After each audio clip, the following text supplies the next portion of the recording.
my name is Miss Kane from the Tinley Park Public Library. Today I will be doing two very quick experiments. I did both of these with my children. The first one is called a walking rainbow. You need 6 cups and 6 paper towels. You fill 3 of the cups to almost the very top, and then the first color you put in is red. My children like squeezing the colors. And then the next color is yellow. And our last color, blue.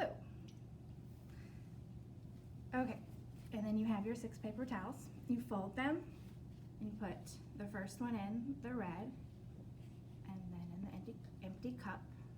And you see almost immediately that it starts absorbing the color. The next one goes into the yellow,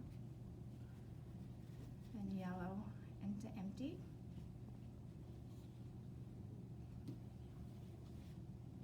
empty into blue,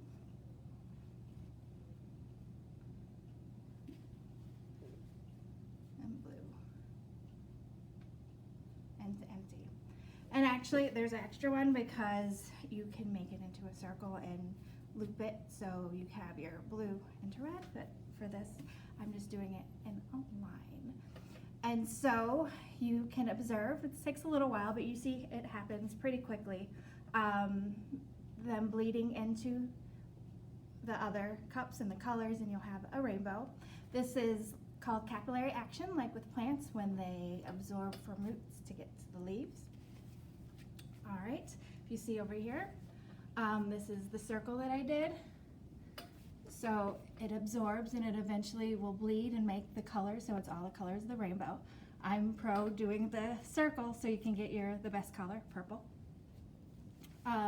When you're done, you can actually dry out the paper towels and maybe do an art project with that because it's a cool tie-dye thing happening. All right, my second experiment, very quick, is our vinegar and baking soda, very fun thing to watch. What I did here is I made my little fake funnel with the top of a water bottle because I don't have a funnel at home, and then I used the old bottle here because I felt that it worked best for me and my children. And here I did not measure the baking soda, I just put it in till it felt full, and then this is 1 cup of vinegar in here, and then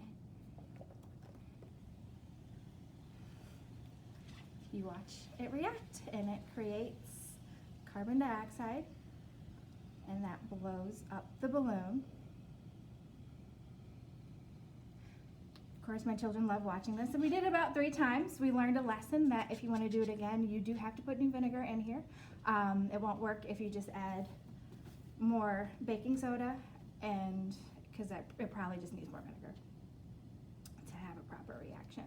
And then we left it out overnight to see what would happen to the balloon, if it would stay like this or if it would deflate. You can tell me what you think is going to happen. And that's all. Thank you.